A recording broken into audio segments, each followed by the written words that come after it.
तुम्हाला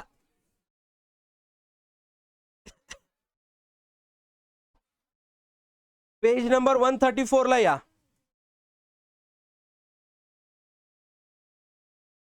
केव्हाचा क्वेश्चन आहे तो? मार्च 2000. तो रीड करा रे, एकदा रीड करा बरं क्वेश्चन आणि मला सांगा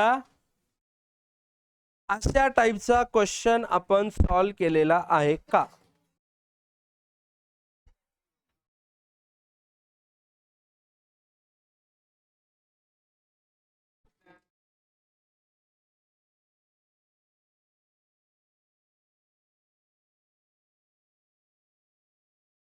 बघितला का रे क्वेश्चन? इकडे लक्ष द्या, इकडे लक्ष द्या, मी सांगतो तुम्हाला. Page number 127 question number 4. इकडे लक्ष द्या, कॉन्सन्ट्रेट करा. तुम्ही काही बघू नका, मी तुम्हाला सांगतो कशा पद्धतीने काय काय होत असतं ते. पण हे प्रत्येक वर्षी होतं असं नाही, केव्हा तर होतं. लक्ष द्या बघा. कॅपिटल फंड किती आहे?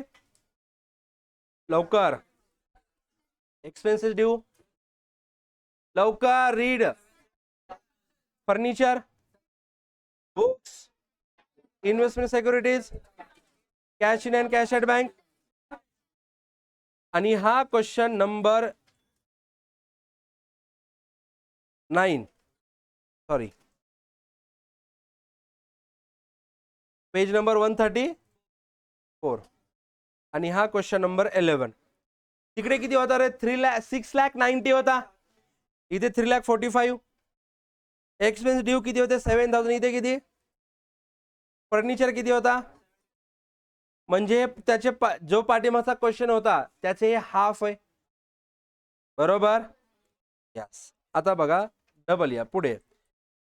रिस्टन पेमेंट अकाउंट बघा, कॅश इन हँड वगैरे हे हाफ असणार. Membership subscription 1 lakh, entrance fees 25, sale of scrap 1,500, hire of lecture hall 18, 4, 6,980, 6,001, books purchase 80,000, payment expense due 7,000, sundry expense 10,500, investment securities 1 lakh rupees, furniture 28,000, cash in hand 6,420, 7,000. आणि आता हा question बघा. Exact same amount किती आहेत?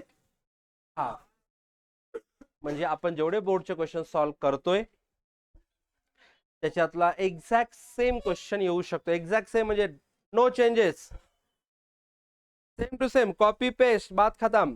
दुसरी पॉसिबिलिटी, फक्त एखादी ऍडजस्टमेंट, एखादा आयटम ऍड करतील. थर्ड पॉसिबिलिटी असं करतील 50-50%. प्रत्येक गोष्ट ऍडजस्टमेंटची अमाऊंट पण 50% आहे. तुम्ही सर्व चेक करा. बॅलन्स शीट पण टॅली होणार. अगोदरच्या क्वेश्चनची जी बॅलन्स शीट टॅली झाली ही बॅलन्स शीट 50% टॅली होणार. अगोदरच्या क्वेश्चन मध्ये सरप्लस किंवा डेफिसिट आला असेल तर या ह्याचा पण 50% असेल. समजलं काय म्हणतोय मी? म्हणजे हा क्वेश्चन तुम्हाला होमवर्क.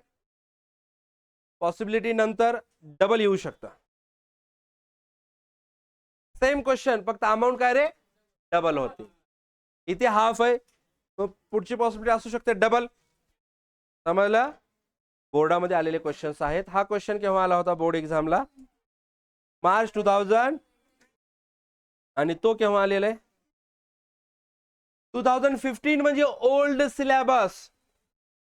लक्ष द्या मी काय बोलतोय. 2015 म्हणजे 2020 म्हणजे न्यू सिलेबस.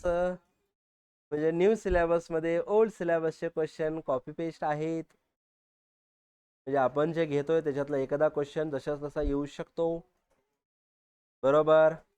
नगर परिषदे बॅचला एका मुलाचा मला फीडबॅक आला होता व्हॉट्सअपला की सर तुम्ही लेक्चर घेते वेळेस सांगितलं होतं की हा क्वेश्चन येण्याचे चान्सेस 99.99% आहेत आणि एक्झामला क्वेश्चन आला त्यावेळेस मला तुम्ही जे सांगितलं ते आठवलं.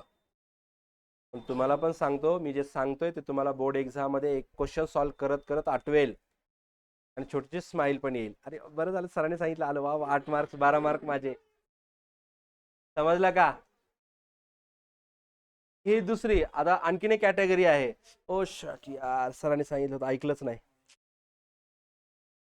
सर लय भारी सांगत होते येतोय ते, पण मी काय माती खाल्ली.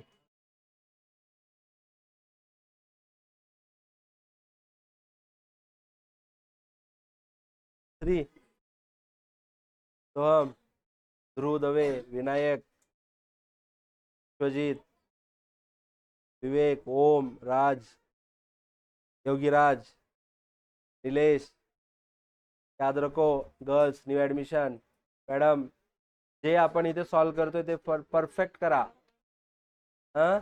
कमीत कमी 70-80 मार्क्स पडतील अकाउंटला, लक्षात ठेवा. सर्वात जास्त मार्क अकाउंटला पडतील, पण सांगेल तेवढं प्रामाणिकपणे करा. मी काय देव नाही, मी गुरु आहे, रस्ता दाखवणारा. त्या रस्त्याने तुम्हाला कसं चालायचंय, कसं पळायचंय, किती अभ्यास करायचा तुमच्यावर आहे. आणि तुम्ही जेवढा अभ्यास करणार तेच खरे मार्क्स असणार. आमच्यामुळे तुम्ही फक्त पास होता. या जगामध्ये कुठल्याही गुरुकडे जा, कलियुगामध्ये तुम्ही फक्त पास पर्यंत येणार. जोपर्यंत तुम्ही अभ्यास करताल तुम्ही टॉप करणार, लक्षात ठेवा. पूर्ण 100% क्रेडिट आमचं नव्हतं. आता जे महाराष्ट्रात फर्स्ट येईल या आपल्या क्लासमधला 100% क्रेडिट माझं नसणार आहे तिथे, समजलं. मुलांचे पण मेहनत असणार आहे, त्यामुळे खूप मेहनत करा. 50 डेज मध्ये फर्स्ट येऊ शकतात. तहान भूक सर्व विसरून फक्त अभ्यास. ओके, जिद्द पाहिजे. काय बोललो, जिद्द पाहिजे. तर आता आपण क्वेश्चन सॉल्व करणार आहे. क्वेश्चन नंबर 10 मार्च 2019 चा, पेज नंबर 132.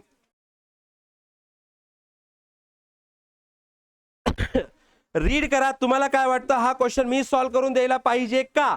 जर सॉल्व करून द्यायचा असेल तर सांगा, नसेल तर मी याला डिक्टेट करतो, तुम्ही प्रयत्न करा. नाही, हा क्वेश्चन सॉल्व करून देणार मी, पण तो आता होणार नाही. तर या बघा, लक्ष द्या. फक्त या क्वेश्चनचे फक्त मी आता काय करेल, कॉन्सेप्ट सांगेल, कॉन्सेप्ट लिहून देईल, क्वेश्चनचं अनालिसिस करून देईल. आणि हा क्वेश्चन जर नंतर तुम्हाला होमवर्क करायचा, बघा लक्ष द्या, क्वेश्चनचं अनालिसिस करून देईल. याच्यामध्ये 2 कॉन्सेप्ट आहेत, त्या 2 कॉन्सेप्ट सांगेल मी, इम्पॉर्टंट आहेत. क्वेश्चनला आयएमपी करा, आयएमपी करा क्वेश्चनला. हा होमवर्क तुम्हाला करायचा आहे. आणि जर हा तुम्हाला घरी नाहीच जमला तर उद्या मला बिंदास सांगायचं, उद्या आपण डबल हा घेऊ आणि नंतर आपण ऍडमिशन स्टार्ट करू. ओके, समजला? Is it okay? डन.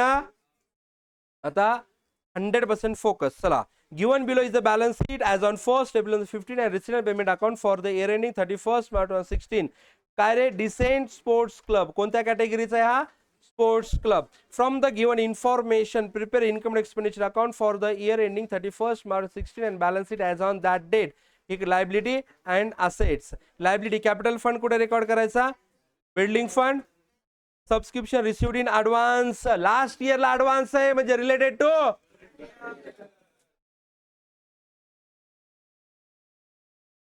मग काय करणार याला, करंट इयरच्या सबस्क्रिप्शन मध्ये ऍड करणार, बरोबर? Yes or no?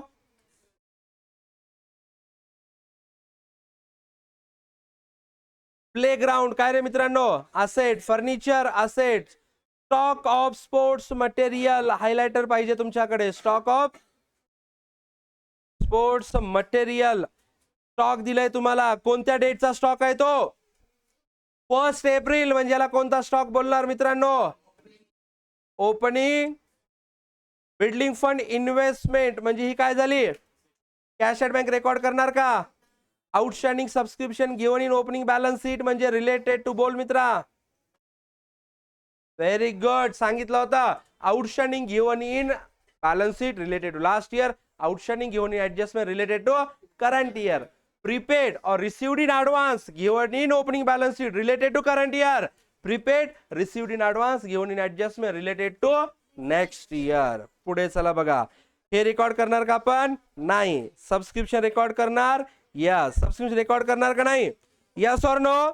यस. आणि हे जे रिलेटेड टू लास्ट इयरचे सबस्क्रिप्शन 34,000 आहेत ना, हे काय करणार आपण? लेस करणार. Less from current year subscription. किती रुपीज आहे करंट इयर सबस्क्रिप्शन? 2,01,800. समजलं?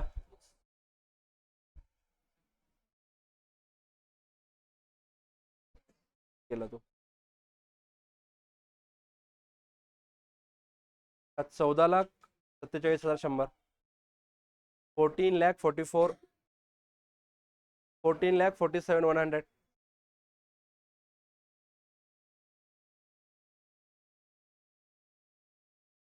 Very good. चला, सबस्क्रिप्शन कुठे रेकॉर्ड करायचं? Donation, admission fees, sundry receipt, interest on investment in building fund. कोण सांगेल हायलाइट? याला इन्कम साइडला लिहिणार का असेट साइडला इन्व्हेस्टमेंट ऑन बिल्डिंग फंड आहे का चेक करा. त्याच्यामध्ये ऍड करणार. यस, म्हणजे काय बाबा, ही जी इन्व्हेस्टमेंट केली होती त्याच्यावरती इंटरेस्ट भेटला. मग कुठे ऍड करायचं? इन्व्हेस्टमेंट मध्ये ऍड करायचं. ह्याच्या पुढे लिहायचं add into building fund.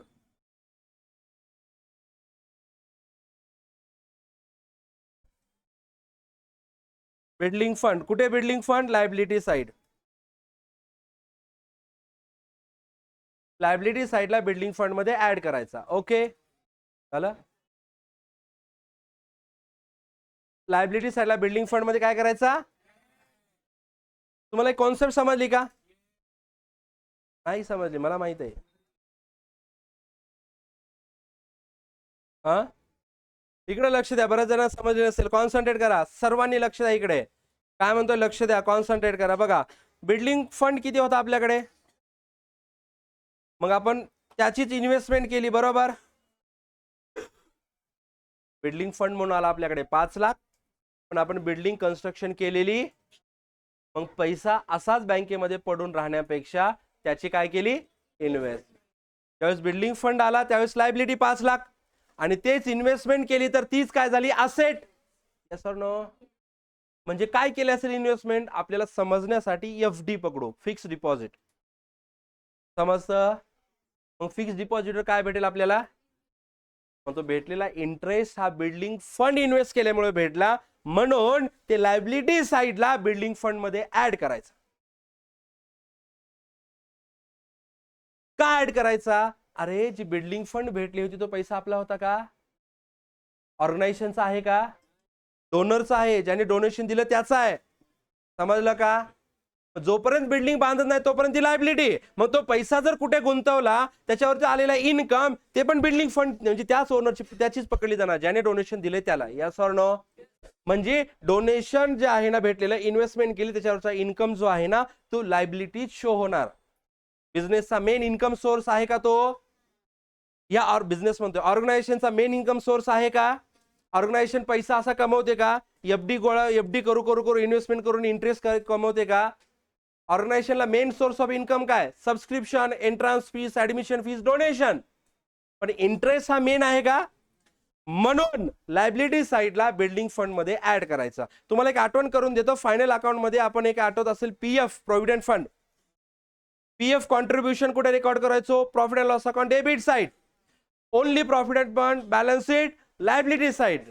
PF provident fund investment asset side. आणि या इन्व्हेस्टमेंट वरती जर इंटरेस्ट भेटला तर आपण कुठे ऍड करायचो?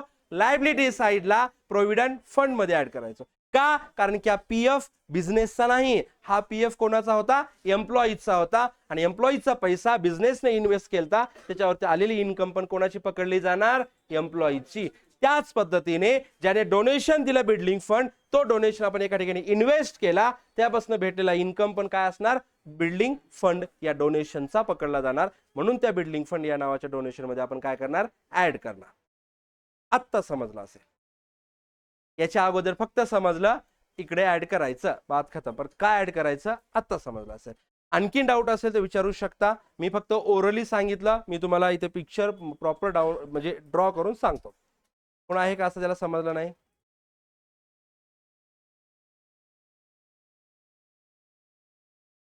असं काय करते? कोणी नाही असं म्हणायचं का? मानव आहेस तू एवढा एवढा, बसतोस लास्ट बेंच. कसं दिसतं तुला? झालं? पुढे जायचं? काय म्हणतोय? समजलं? Very good. चला पुढे. Payment sides, sports material purchase. काय केलं रे मित्रांनी याने? परचेस. कुठे रेकॉर्ड करायचा? Expenditure. Salary and wages expenditure. Office expenses expenditure. Telephone charges. By balance carry down asset. Cash in hand. बरोबर. ऍडजस्टमेंट बघा. Stock of sports material on 31 March 2016 म्हणजे हा कसला स्टॉक झाला? कसला स्टॉक झाला? Very good. म्हणजे या क्वेश्चन मध्ये मला ओपनिंग स्टॉक पण दिला मटेरियलचा, स्पोर्ट्स मटेरियलचा, दुसरा परचेस पण दिला, थर्ड क्लोजिंग स्टॉक पण दिला. हे कशाला दिला असेल? टाइमपास.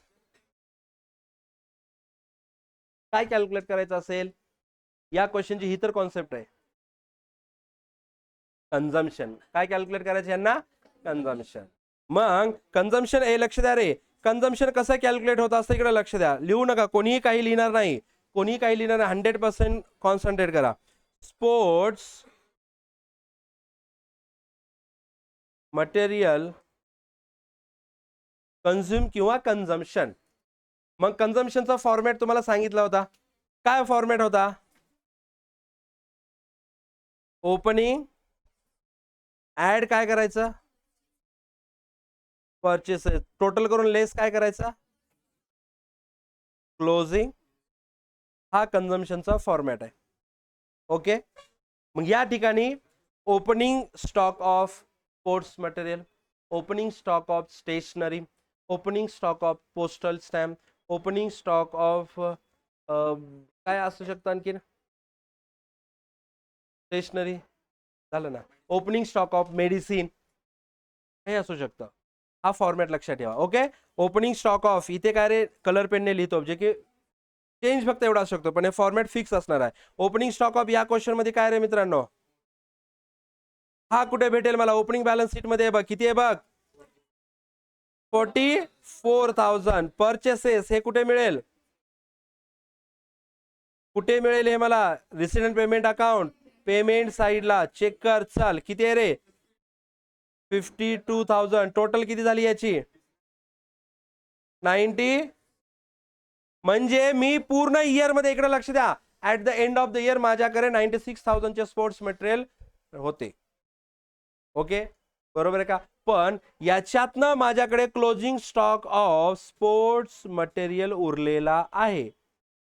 किती उरला बाबा? ऍडजस्टमेंट मध्ये दिलं बघ माझ्याकडे, बघा लक्ष द्या, हे अमाऊंट आहे बरं का. माझ्याकडे जर समजा पूर्ण इयर मध्ये 96,000 चा स्पोर्ट्स मटेरियल आला. स्पोर्ट्स मटेरियल म्हणजे काय असेल बाबा? क्रिकेटचे बॅट, बॉल, स्टंप असणार आहेत, बरोबर आहे. हे जे मटेरियल लागतं स्पोर्ट्स साठी ते दॅट इज स्पोर्ट्स मटेरियल, बरोबर आहे. मी पूर्ण इयर मध्ये माझ्याकडे मटेरियल किती आला? 96,000 चा, बरोबर. Yes or no?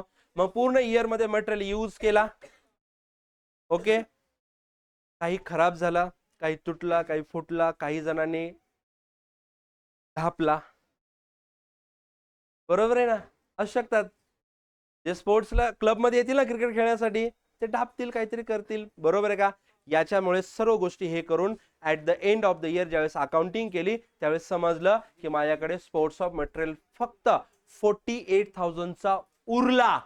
माझ्याकडे स्पोर्ट्स मटेरियल होता कितीचा? 96,000. माझ्याकडे उरला किती? 48,000. म्हणजे 48,000 चा मी काय केला? बिझनेस मध्ये, ऑर्गनायझेशन मध्ये यूज केला. म्हणजे तो झाला माझा कन्झम्पशन. काय झाला मित्रांनो? Yes or no? Consumption of sports material. समजलं? या क्वेश्चनचा ही एक कॉन्सेप्ट आहे. आणि दुसरी कॉन्सेप्ट आहे, लक्ष द्या, सबस्क्रिप्शनच्या रिलेटेड. लक्ष द्या, लक्ष द्या. कुठल्याच क्वेश्चन मध्ये all adjustment related to subscription cover झालेले नाहीत. तर या क्वेश्चन मध्ये कव्हर झालेत, म्हणून मी सांगणार आहे, कॉन्सन्ट्रेट करा. सबस्क्रिप्शन, तुम्ही मला सांगा, या सबस्क्रिप्शन मधनं दोन गोष्टी ऍड होतात. पहिले ऍडच करायच्या. लेसवाला जरी पहिल्यांदा आयटम आला तरी ऍडच करायचा. दोन ऍड होतात, बरोबर. आणि दोन काय होतात रे? कोणत्या दोन ऍड होतात? बोला बोला. Outstanding related to current. Yes or no? मग outstanding related to current year मला कुठे दिलेला असेल क्वेश्चन मध्ये? बोल बोल. Given in adjustment. Very good, very good. समजलं? आणि ऍड काय होणार आणखीन एक? Very good, very good. Subscription received in advance in last year. In last year. हे तुम्हाला कुठे भेटेल रे? Given in opening. कोण देत आन्सर? छान. ओपनिंग बॅलन्स शीट किंवा और 1 एप्रिल, ओपनिंग बॅलन्स शीट और 1 एप्रिल. समजते का मित्रांनो? यस और नो? यस और नो? ओके. हे दोन ऍड होणार आणि दोन लेस कोणते होणार रे? बोला बोला मित्रांनो. Outstanding subscription related to last year. हे outstanding subscription related to last year तुम्हाला कुठे दिलेलं असेल? Given in opening balance sheet. Adjustment नाही पागल. बरोबर? यस और नो? आणि लेस करणार आपण काय लेस करणार रे? Subscription received in. Very good. Subscription received in advance in current year. In current year. Current year मध्ये जर ऍडव्हान्स मध्ये भेटला असेल म्हणजे रिलेटेड टू नेक्स्ट इयर, तर हे कुठे भेट दिलेलं असतं क्वेश्चन मध्ये तुम्हाला? Given in adjustment. कॉन्सेप्ट समजली का? कॅल्क्युलेशन सोडा. कॅल्क्युलेशन प्रत्येक क्वेश्चन मध्ये चेंज होणार आहे, पण कॉन्सेप्ट चेंज नाही होणार, हा सिक्वेन्स चेंज नाही होणार. म्हणून हे समजून घ्या अगोदर. म्हणजे तुम्हाला एक गोष्ट समजली असेल तर रिलेटेड टू करंट इयर आपण काय केलं रे मित्रांनो? ऍड केलं. म्हणजे लास्ट इयर आहे म्हणजे related to current year add केलं. बरोबर? आणि रिलेटेड टू लास्ट इयर आणि हे रिलेटेड टू नेक्स्ट इयर आपण काय केलं मित्रांनो? लेस. समजलं? यस और नो?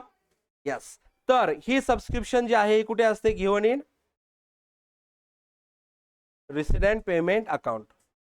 Is it okay? किती आहे बघा रेसिडेंट पेमेंट अकाउंटला सबस्क्रिप्शन? 2 लाख. Very good. खूप छान. Outstanding subscription related to current year given in adjustment. बघा चेक करा. बघा इकडे लक्ष द्या. इकडे लक्ष द्या. तुम्ही ना एक्झाम मध्ये काय करायचं? असा अगोदर फॉर्मॅट बनवायचा. क्वेश्चन रीड करताना जर तुम्हाला वाटलं की सबस्क्रिप्शन सर्वच आहेत म्हणजे related to last year, next year, current year, advance, outstanding सर्वच आहे असं जर तुम्हाला वाटलं क्वेश्चन मध्ये आहे, तर सर्वात अगोदर डोळे झाकून असा फॉर्मॅट बनवायचा. बनवला? यस. मग एका एका आयटमला पकडायचं, तिथे लिहायचं. पहिला काय? लायबिलिटी साइडला बघा काय रे? Subscription received in advance in last year म्हणजे रिलेटेड टू. मग तो काय करायचा? Add. Subscription received in advance in last year add करायचा. किती अमाऊंट आहे त्याची? 9,000. Is it okay? इथपर्यंत काय डाऊट? क्वेश्चन? Very good. पुढे चला. असेट साइडला बघा. असेट साइडला काय रे? आउटस्टँडिंग सबस्क्रिप्शन किती रे मित्रांनो? 30.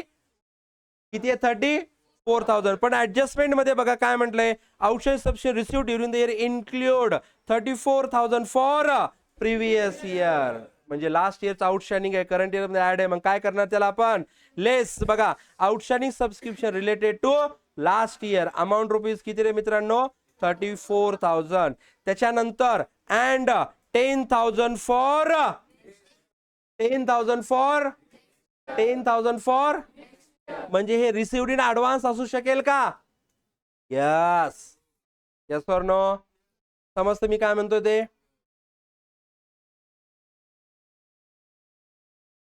सबस्क्रिप्शन रिसिव्ड इन ऍडव्हान्स खाली आहे बघा, तिथे त्याला लेस करणार. अमाऊंट किती रुपीज? 10,000. यस और नो?